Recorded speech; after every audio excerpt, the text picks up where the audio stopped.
And I'll tell you when Just say you're you're live. live. You are live.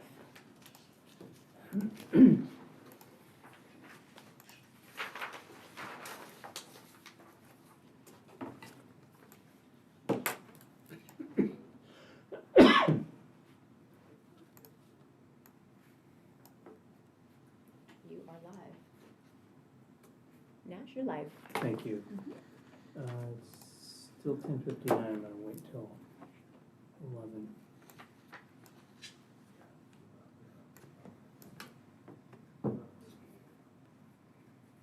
All right, good morning, everybody. This is the Coastal Permit Administrator meeting for March 10th, 2022. And let's see here. The Mendocino County Coastal Permit Administrator meetings will be conducted virtually and not available for in-person public participation. The provisions of Government Code Section 54953 and the recommendation of the Mendocino County Health Officer. Meetings are live streamed and available for viewing on the Mendocino County YouTube page. Okay, so moving down through the order of the agenda, I'll go ahead and call the meeting to order at 11 a.m. May I please get a determination of noticing? Legal notice has been provided for all items. Thank you very much. Okay, that moves us to item number 3, the regular calendar. And that takes us to item 3A, which is CDP 2020-0022. This is a continued item from February 10th, 2022. The applicant is William and Audrey Irwin. This is a request for a standard coastal development permit to develop a vacant parcel with a single-family residence, a detached garage, ground-mount solar array, establishment of an on-site well with a pump house and water storage tank, and an on-site septic system and driveway, including tree removal at the building site. Also included in the request is the installation of one 5,000-gallon water storage tank and one 2.5-inch NHT fire hydrant. The environmental determination for this project is a mitigated negative declaration. The project is located within the coastal zone, 3± miles south of Albion Town Center, 0.5± miles east of the intersection of Cameron Road and State Route 1, located on the south side of Cameron Road at the end of a private road located at 1656 Cameron Road in Elk, APN 126-110-12. Now please get a staff report. Good morning, CPA Gonzalez. Thank you for your service to our county. And my name is Jessie Waldman. I'm a planner for Mendocino County Planning and Building Services. We're presenting to you today the Coastal Development Permit for Coastal Development Permit 2020-022. The project is located within the coastal zone. It is an appealable site as it is in conditionally highly scenic area, as well as within environmentally sensitive habitat area. And the project is currently zoned rural residential, and the parcel is approximately 5 acres in size. And this project is proposing to develop this vacant parcel that was developed in the early 70s under multiple subdivision approvals. As stated, the project is to develop it with a principally permitted use of a single family residence, ancillary development, and accessory uses as including a garage, solar, and water storage. This project was held, as stated, previously on February 10th at the Coastal Permit Administrator and was continued where the CPA requested staff send out further information to other agencies, including the Department of Environmental Health, and to allow time for further review of comments that we received at the last moment. And so I would like to go straight into the memorandum that was prepared on February 22nd. This was the third memorandum staff prepared, and it would supersede the first memorandum, the first 2 memorandums. And within that memorandum is additional information. I would like to start off that on February 11th, staff reached out to the Division of Environmental Health to review the water test report that the owners submitted on the, I believe, the 9th of February, and I believe it was posted on the 10th of February. to determine if the water test was adequate. And our office, the Planning Division office, received notice from the Department of Environmental Health that there is a approved but not issued septic system to support a 3-bedroom residence, where the proposal is a 2-bedroom residence. So they have an adequate septic capacity design approved with DEH. Also, that the Department of Environmental Health does not have requirements for proof of water or adequate water supply for when a parcel is being requested to develop the first residence. And then the Environmental Health Department also responded that there is no well permit on file. Due to this, in the last month, the landowners, the Irwins, have worked very diligently requesting information from the Department of Environmental Health, as well as reaching out to the State of California Department of Water Resources, where yesterday on March 9th, staff received a letter from the State of California Department of Water Resources stating that there were 2 wells associated with this street address. And they were conducted in, it looks like, the 1974. So there is a well on site according to the State of California Department of Water Resources. The water test that, since the comments received from Department of Environmental Health proved that there are no requirements. Staff has thoroughly reviewed the coastal element and the zoning regulations regarding adequate utilities, including water, septic, and access to the parcel. And per the Mendocino County coastal element, the zoning regulations, and the Mendocino coastal groundwater studies, the county regulations I've stated in Memorandum 3 are about adequate access, water, and sewage disposal capacities. And the information that we have is that there was a water test performed in September of 2019 with 0.85 gallons per minute, and there is a proposed 7,000 gallons water storage tank proposed within the coastal development permit. So the landowners believe that they have an adequate water quantity test done.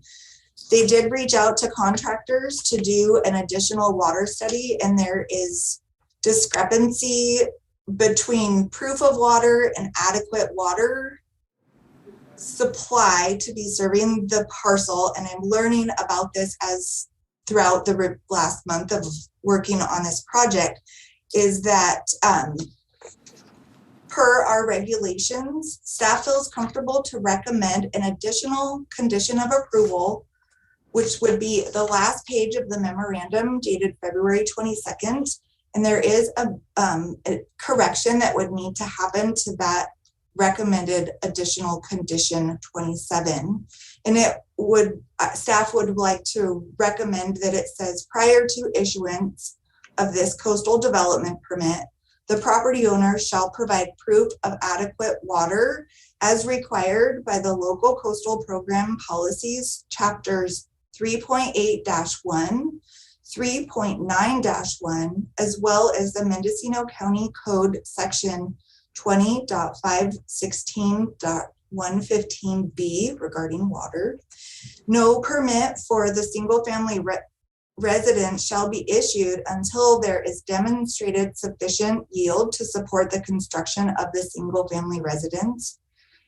If sufficient yield cannot be demonstrated, the single family residence shall not be constructed. And this is to secure that the property does in fact have adequate water supply. It does have adequate septic supply as proposed in the project, and it does have adequate, the proposal is to have adequate access to the parcel as recommended through California Department of Forestry and Fire, as well as the Elk Community Services District. And that is discussed within the coastal development, or within the staff report that staff has prepared.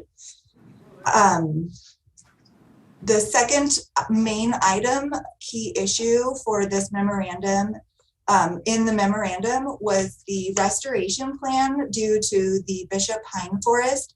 And on the 7th of March, which was Monday, the owners have submitted a restoration plan prepared by their biologist, and that restoration plan includes a restoration plan mitigation for the 5-year plan in accordance with the comments that our office received from the Department of Fish and Wildlife Services. That report has been forwarded to Department of Fish and Wildlife Services, and staff has not received comment. But staff would like to point out that condition 15, there's revisions, including statements inside of some of the already proposed recommendations of condition 14 and 15, but additional conditions H, I, and J that would cover the concerns from the California Department of Fish and Wildlife. A couple of those are that a restoration plan be submitted to CDFW and approved by them, and that would need to occur prior to issuance of a coastal development permit.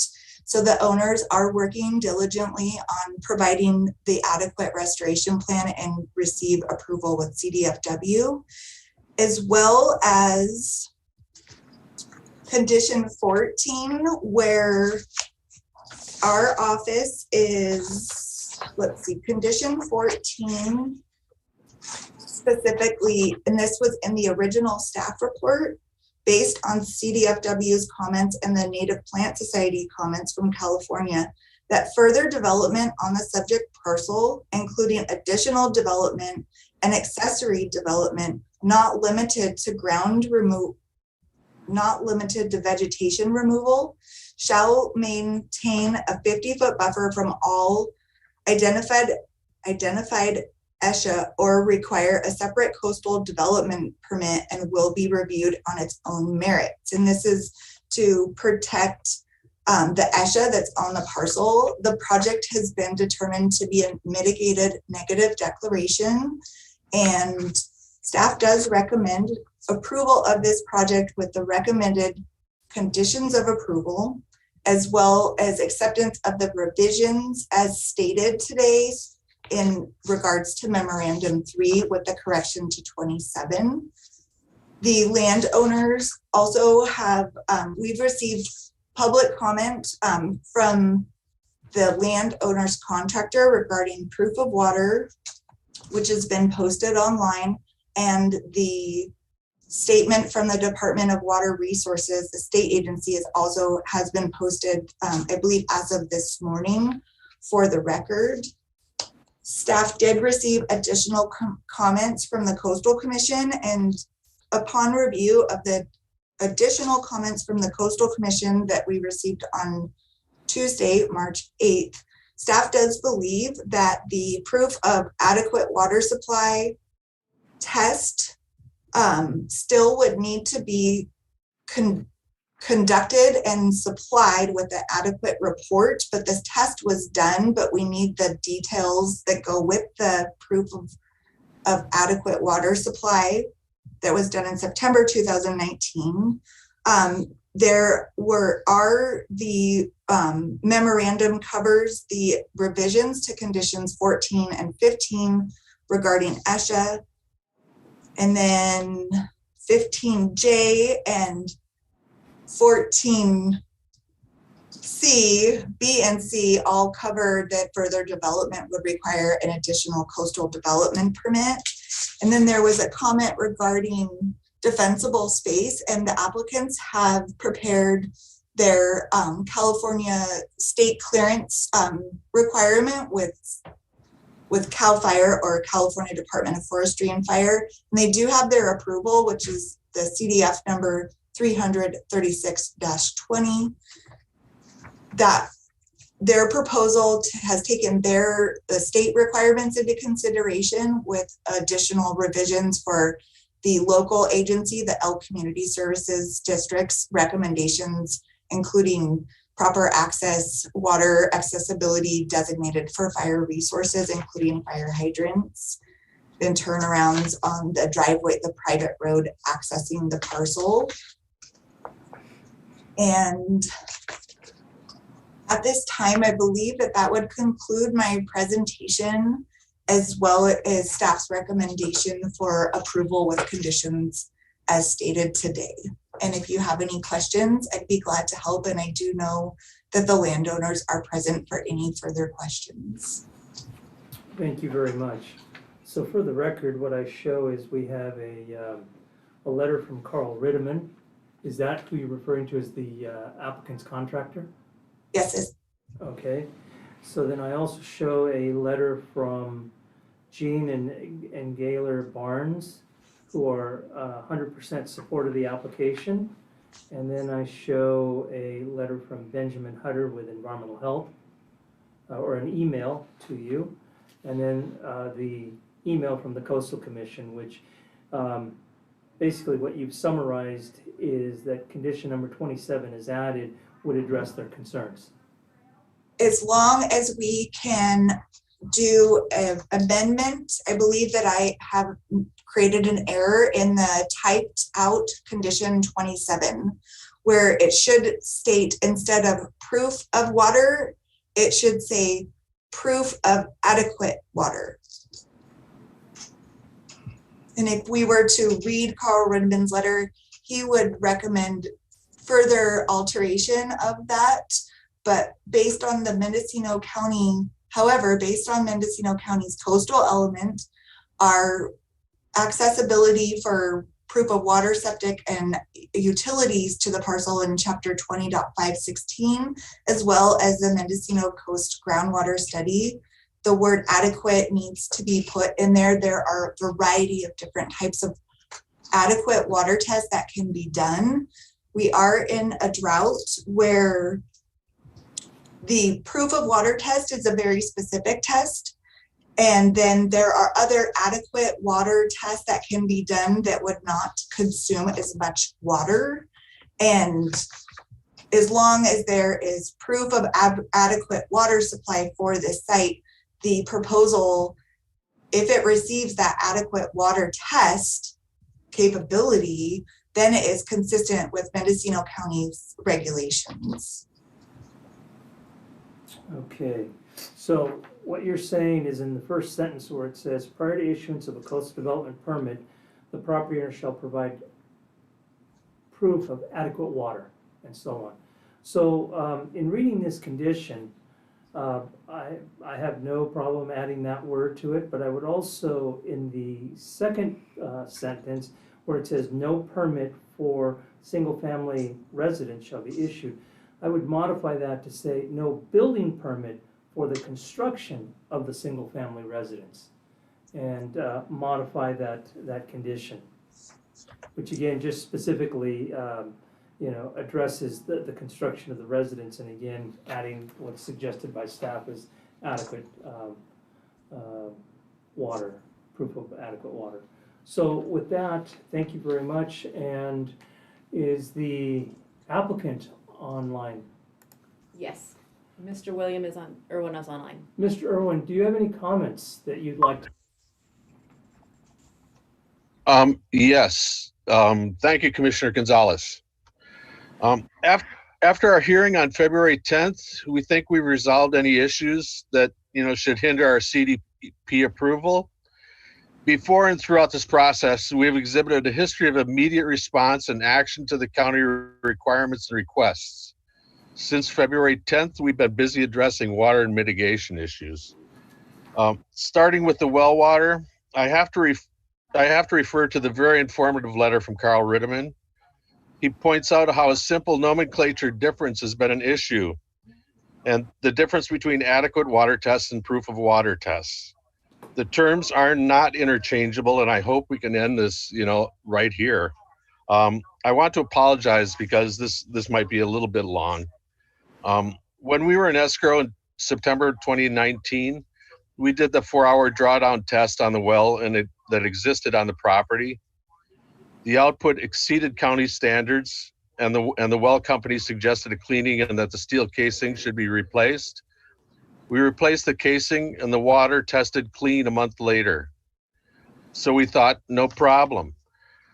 When we were told of the issues last month and that because of the Department of Environmental Health could not find any records of a well permit and that we would have to refile for a test well permit, drill a new well, do a 17-hour drawdown test, redraw and resubmit a new site plan, and that 17-hour drawdown test had to occur in September, I think you can understand our extreme frustration. Now I had to include searching for well completion reports, which no one knew where it was located. So before we bought the property, I went to this county office in Fort Bragg and collected all the information on the parcel. I pulled out a topographical map that was used to approve a septic design. It had a well indicated on it. 2 maps of the subdivision were created by G.E. Hall. And the first one was created in July 9th, 1974. And the well test that we supplied last night was completed on May 21st, 1974, 6 weeks before he filed that map. The second map shows amendments and it was actually recorded, the subdivision was recorded on September 23rd, 1977. I did an online search and found a number for Ted Hall, GE's son. He remembered the wells being drilled in the early 1970s, but couldn't remember who drilled them or the address of the property, which turned out to be important because I was told the records before 2000 were filed in Ukiah by addresses, not by APNs or owners' names. So because this property was vacant, there was no address associated with it, but so it became even harder to find records. So the DEH in Ukiah couldn't find any records at all, so they referred me to the state, and the state responded last night, yesterday evening around 4:30 with the well report. I think we presented documents to prove our well has passed the adequate water supply test. And right now we're trying to get in contact with Eli at Mendocino Water to get the water. We only received the water test from him back in 2019. So we're trying to get a hold of him to get the total well test for that time. And right now he's hard to get a hold of because he's retired, semi-retired, and his business only goes to an answering machine. But we're going to work around that. But when talking about the Bishop Pine Forest that exists on our property, it's the people who make the comments should really come to see our Bishop Pine Forest. We had Michael Jones. He's a PhD, UC Davis forester. He came and visited our property on February 28th, and he noted how poor the health is of our Bishop Pine Forest. He stated that the best option for our Bishop Pine Forest would be to burn it down.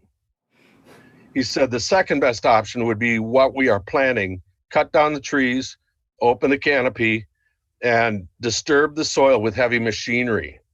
He said he's seen natural Bishop Pine Forest regeneration when that occurs. We are not here to destroy the Bishop Pine Forest or the wetlands. We want this to remain a healthy area. And I just want to thank everyone for all their help. And excuse me, I'm a little emotional because this has been 2 years. And thanks, Jesse, for your help. And thank you, Commissioner, for your time. Thanks. Thank you very much. Is there anybody else from the applicant side that wishes to speak on this matter? If not, I'll go ahead and open the public hearing on this matter. Any members of the public that wish to speak on this matter?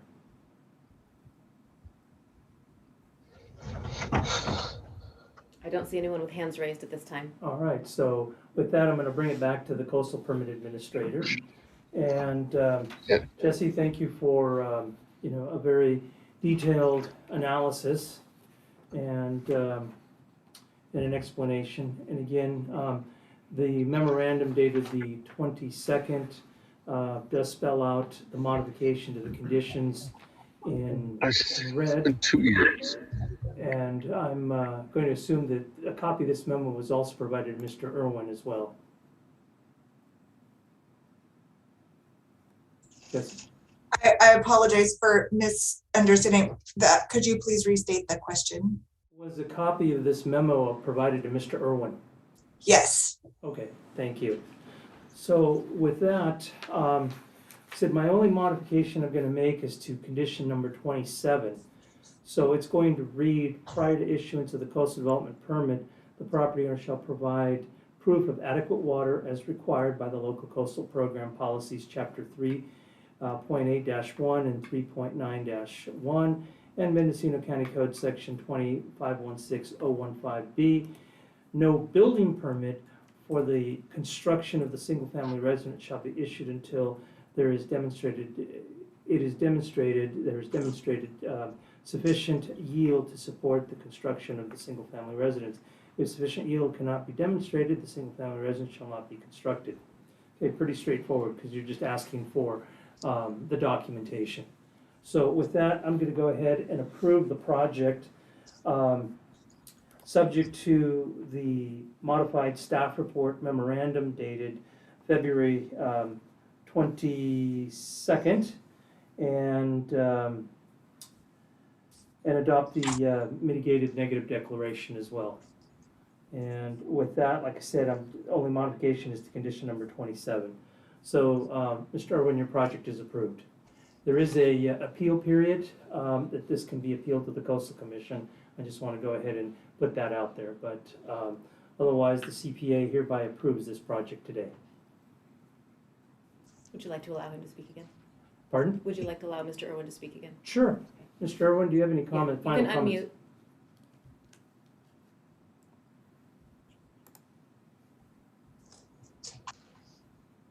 I would just like to thank everyone for their time and their work. Thank you, Jesse.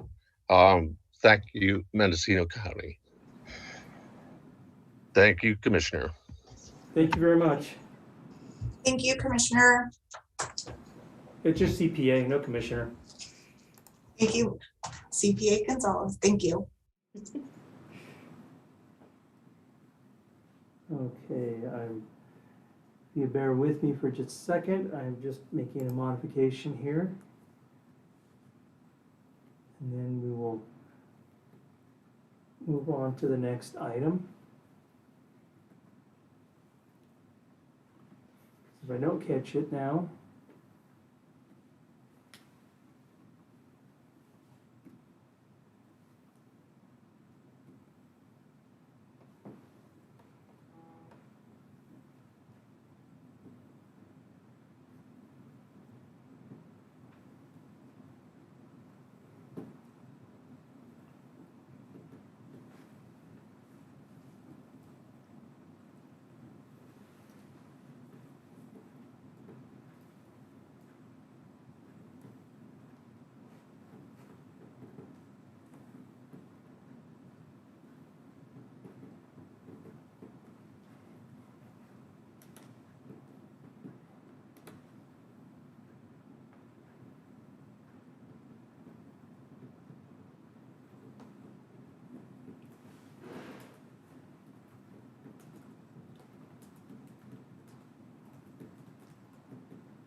okay, that moves us to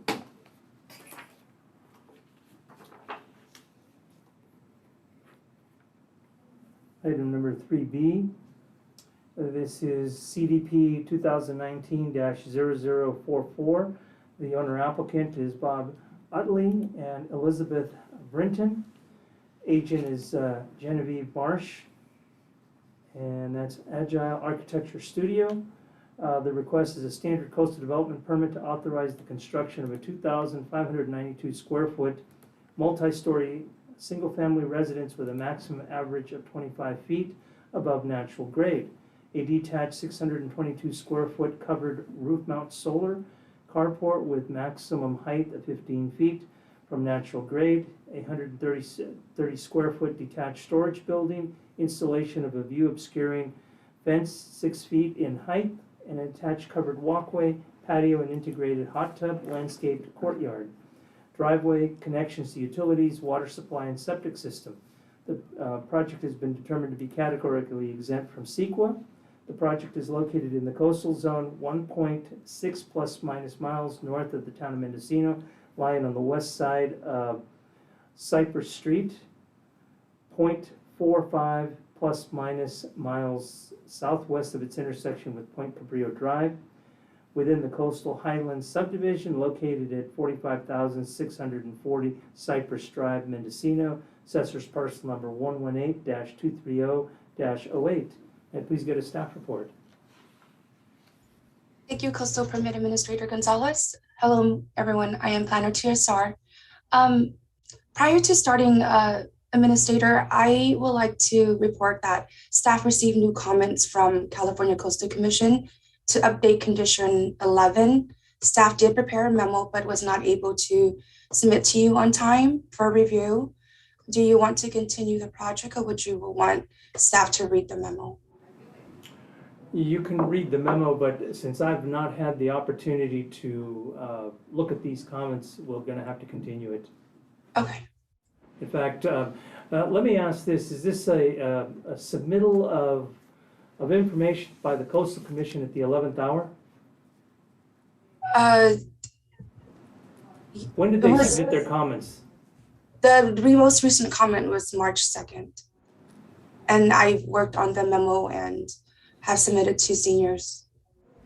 Okay, so they did submit it several days ago. So that should have been submitted to the CPA sooner. Otherwise, I don't have anything in front of me to evaluate. I understand. I apologize. So I'll go ahead and just continue this item. Okay. Do we have April 14th. April 14th? Okay.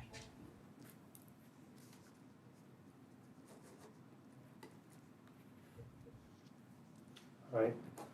So at this point, we'll just go ahead and continue to a date certain, April 14th. Okay. Thank you, sir. Staff an opportunity to submit the additional information. Thank you. All right, thank you.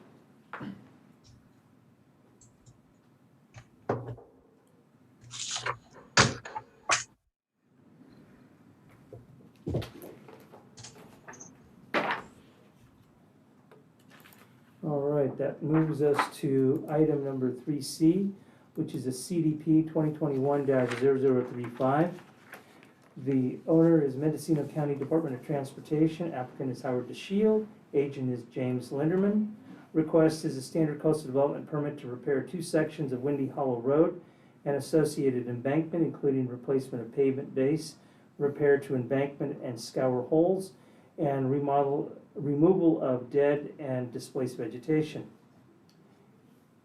This project has been determined to be categorically exempt from CEQA. The project is located in the coastal zone. The project is located within the Mendocino County Department of Transportation right-of-way, 2.3 minus miles north of Point Arena Town Center along 350 feet of the north and southbound lanes of Windy Hollow Road. Post mile 2.11, assessor's parcel number 133-050 right-of-way. And please get a staff report. Yes, thank you. Mark Kleiser, Planner 2, planner for this project. Before I begin my presentation, I'd like to address an error in the staff report regarding the numbering of conditions. Conditions 1 through 9 are numbered correctly, and after condition 9, the conditions begin again at 8. The correct condition 9 is the discovery clause and ends with the sentence, "The director will coordinate further actions for the protection of archaeological resources." The staff report will then continue with condition 10, which begins with, "During construction activities, measures shall be taken at the project site to ensure that no material will enter Garcia River." Numbering will then continue through condition 17, which reads, "In the event of a spill, the applicant shall notify the required agencies and entities who oversee jurisdictional waters." Finally, staff would like to remove condition 10G, which was formerly 8G, as this is captured in condition number 17. And that concludes the errors, and I'll begin my presentation. So, as indicated, this project is for repairs to 2 sections of Windy Hollow Road. All work is located within Mendocino County Department of Transportation's right-of-way, approximately 1/2 mile south of the intersection of State Route 1, and Windy Hollow Road. The project site abuts lands zoned rangeland and are agricultural. Overall, this site is located in an area that is relatively rural with sparse residential uses. The project is located in a floodplain combining district. Primary vegetation communities in the immediate area are dominated by willow trees. The proposed project will repair 2 sections of Windy Hollow Road that were eroded and scoured from heavy rains and surface water during a presidentially declared severe winter storm in 2019. The project footprint is a 350-foot segment of Windy Hollow Road and will take place near Post Mile 2.1. Work will include the replacement of pavement base and repair of the damaged embankment and scour holes using rock slope protection. This involves placing 1 or more layers of large rocks interlocked together along the road to protect soil from erosion in areas of concentrated runoff. Rock slope protection will be used instead of soil due to the steep grade of the slope.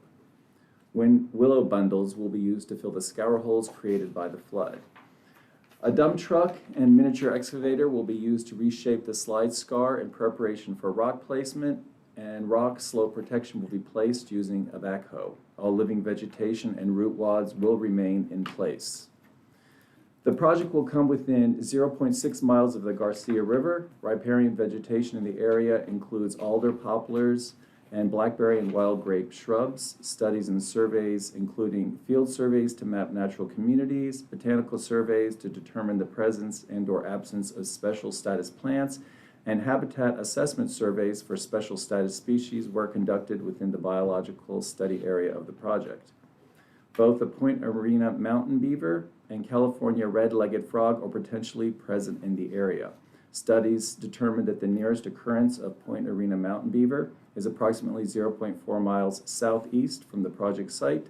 The applicant will take conservation measures to avoid the species, including not using motorized equipment within 500 feet of occupied habitat during the breeding season and within 250 feet of occupied habitat during the non-breeding season.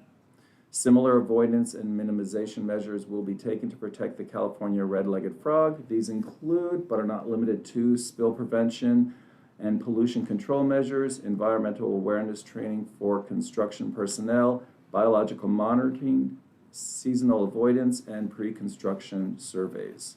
Noise generated by the project will be moderate and limited to vehicle transportation. All work will occur in late summer over the span of 7 work days. Work will last 8 hours per day and will not occur at night. Noise will not exceed Mendocino County exterior noise limit standards. Referrals were sent to responsible agencies on August 19th, 2021. California Department of Fish and Wildlife comments requested the project be evaluated for consistency with the Mendocino County's land use plan and that measures be taken to avoid impacts. The staff report outlines consistency with the land use plan, and conditions 10 through 17, those are the new conditions, address avoidance measures. Mendocino County's Archaeological Commission voted that no survey be required for the project. However, an archaeologist must be present for all ground disturbing activities. This is reflected in conditions 8 and condition 9. No other comments of concern were received. The project is categorically exempt from CEQA under section 15302, replacement or reconstruction. A notice of exemption was filed on March 25th, 2020 by the lead agency and can be found in the staff report as Exhibit A. The project is appealable and staff recommends approval of the project with conditions. This concludes my presentation. Thank you. Just for clarification, you mentioned the deletion of the condition. Is that the new number 10G? Yes. Okay.